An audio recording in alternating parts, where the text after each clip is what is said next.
好，接下来我们要来关心到的是现在矽谷全面的中文化，非常的有意思哦。今天我来看的是中国大陆现在坐拥全球的70%的 AI 专利，跟美国做比较的话，现在是57:7的一个关键技术碾压，未来科技华人做主。今天我们会来关心这个大主题，因为呢很有趣的事情是，今天的矽谷最流行的语言，大家觉得本来是英文，但不是了，现在竟然是中文。几周前这一场 OpenAI 的开发者年会上面，场上300多人当中，左边一半，大家那时候看到满满都是华人，而且呢都在讲中文，所以大家就在看说，当中国学者还在研究这个英文论文的时候，矽谷工程师他们忙着学什么？学中文呐。那包括了不管 Meta、Google 或者是 NVIDIA 的 AI 核心团队里面，说中文已经变成了一个全新的一个趋势。开会的时候他们确实还是会说英文，但是私底下会散会的时候，大家说呢，全部都在讲中文，是全球 AI 实验室的一个常态了。黄仁勋自己也公开承认说，全球 AI 的研究者有一半都是华人，华人正在主宰未来的科技发展。我们来看到一些实际数据，也就是大陆跟美国在 AI 专利上面的一些核心比较。全球70%AI 专利来自中国，中国拥有75%清洁能源技术专利，40%的生命科学、生物技术领域专利都在大陆手里。全球超过2/3电动车、4/5太阳能，甚至是电池等等的这一些动力机械，也都是来自于中国。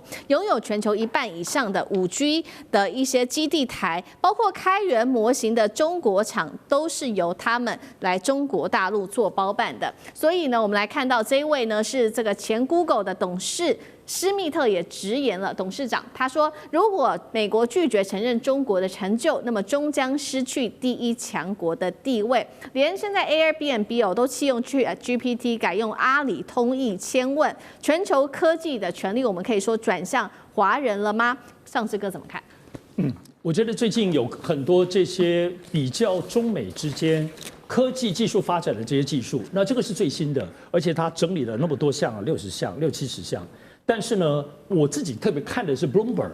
在10月份也推出了13个指标，我认为这个指标很值得参考。他特别提出了在中国大陆13个里面美国只剩下绝对领先1个。有5个中国大陆是遥遥领先，我想大家很熟悉，包括无人机，我还是要讲一下无人机、太阳能、石墨烯，另外高铁跟电动车跟锂电池5大项。除此之外，他说另外有七大项，中国现在是快速的追赶，可能在美国是伯仲之间。这里就包括我们刚刚谈了很多，而且很重要的，包括人工智能，包括半导体晶片，另外包括类似像生物科技，另外还有包括像什么 LNG 造船的技术我想 Bloomberg 这个部分，尤其从产业投资全球的比较，而且13项来比较，美国只剩1项绝对领先。所以我觉得这已经那么多的更细化的在比较，这里头是包括从产业界，包括从研究的区块，还有经济学家们，因为像这样子的统计都不是什么媒体在搞的，都是由经济学家设计出一个对比的模型，有很多参考的数据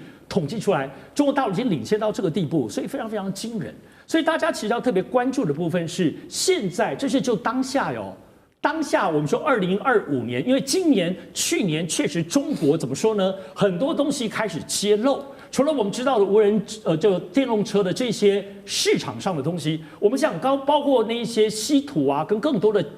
中国大陆到底强到什么地步？就这2年，中国大陆开始让大家看到，包括航太技术，包括军事武器，大家才吓到说，原来是中国已经是到这个地步，不揭露还不知道。所以要知道，现在中国大陆从今年开始，2025年之后，尤其2026年，中国大陆进入了“15-5”未来的5年跟10年的计划了。而且这里头其实有蛮多清楚的描述，但是我提醒大家，15-5到目前为止我们是中共通过了他的建议，接下来蛮重要是12月中旬的时候都会有中共中央的经济工作汇报，这个部分又是统整，然后再来就明年的2月、3月的时候，两会会通过这个15跟所有的细项，也许包括两岸之间相关的建设的东西，也就是说，现在中美的科技。未来5年，明年中国会发达到什么地步？明年2月就会全部定案了所以这里头我们对比那美国呢？美国现在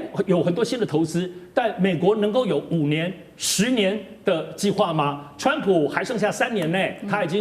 他选上已经只剩1年了，还剩下3年，所以这些非常浩瀚的美国想要追上的计划，面对现在中国大陆继续叠加，我们刚刚讲已经13样，只剩1项，美国绝对领先，你以为中国就坐在那边龟兔赛跑等你吗？中国是更新的技术不断的叠加上去，而且它是跨领域的，无人机 AI 技术会用到高铁，用到别的，跨来跨去，跟美国 AI 就是做 AI， 晶片就是做晶片，分离的产业的发展又不一样，所以中国科技的强悍的进步，在接下来对美国产生的压力很难以想象。是，那美国会不会失去这个超级强国的地位？等一下请干哥来带我们看。另一方面，我们看到另外是来自于澳洲战略政策研究所的最新报告，他特别提到是说这20年间是最关键的，因为他认为说美中科技的霸权已经彻底的翻转了。20年前，当时美国64项的专利当中，他就拿下60项，那到了2023年，大陆则是反超了57项，美国竟然只剩7项，干哥又怎么看？好，那你看到澳洲战略政策研究所他所引用的大部分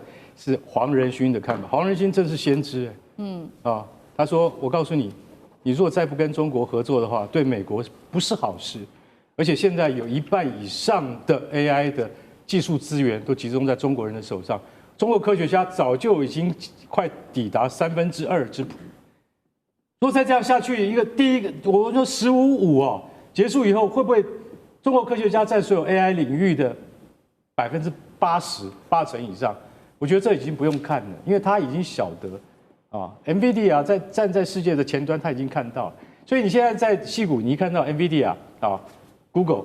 或者 Meta， 你都可以看到，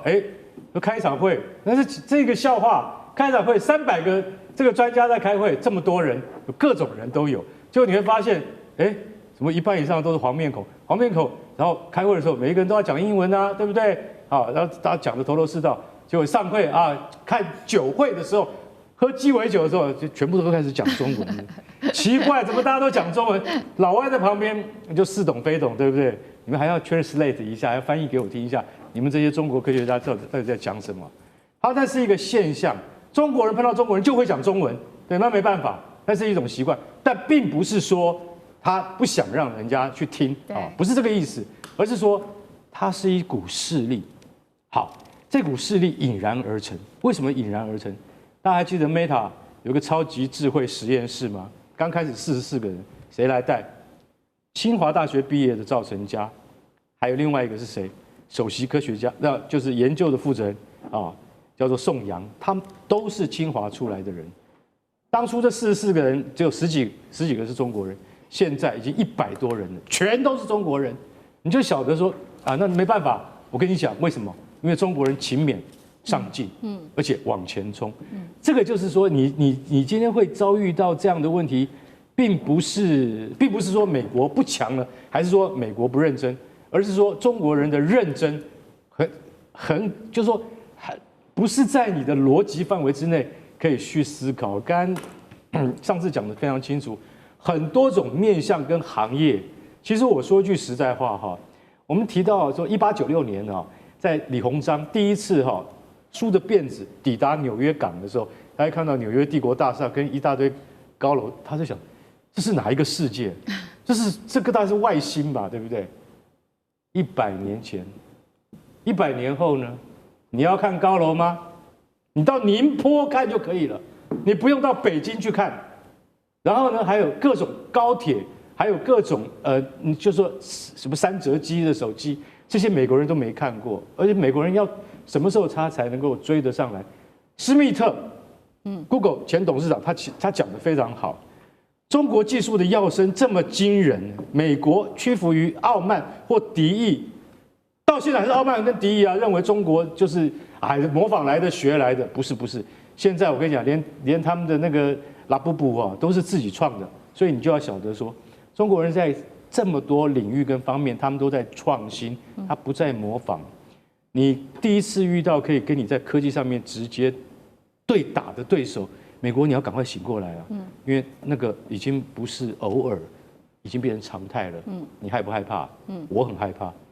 是好，这场科技中国大陆正在全面的发展快速当中，尤其我们另外也要来看到，在深圳这边正在举行的现场是他们的高工人形机器人年会，上千家的企业挤爆展场，而且机器手臂竟然比人还多。现在有个最新数据说，在去年呢，全球的新安装54.2万台的工业机器人当中，大陆占比就高达54%哦。那么它的现役机器人总量突破200万台，已经连续11年都是稳居世界第一的。摩根士丹利分析了大陆长期在科技上面的优势，共3个：政策、资源跟教育。聂老师怎么看？最终中美谁是优胜者？我觉得当然这个刚刚讲的有道理，讲李鸿章的故事的确是这样，但是我觉得时间100年有点长了。我就讲30年前，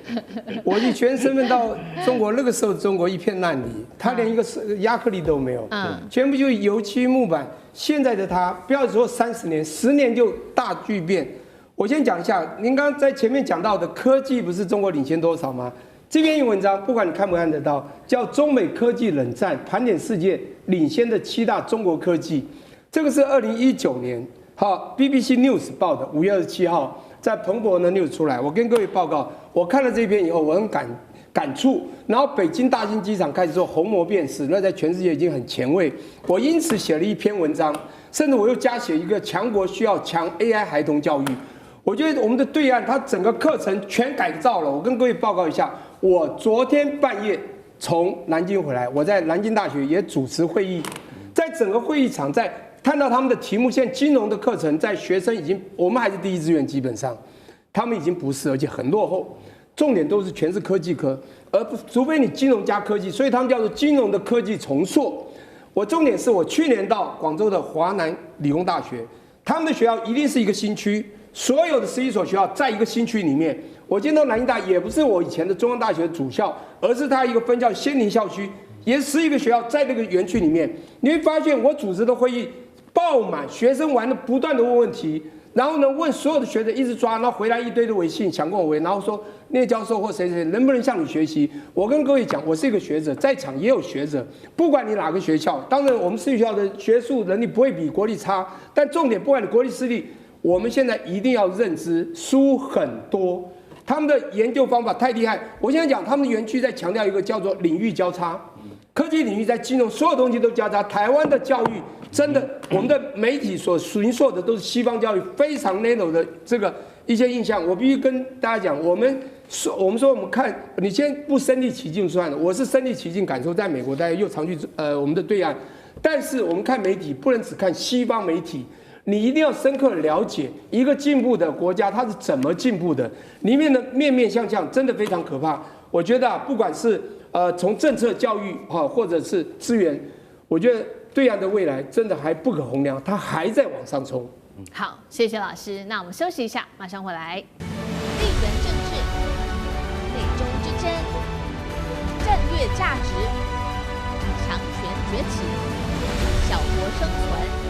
现在与未来洞悉事件走向，掌握世界脉动，全球观点。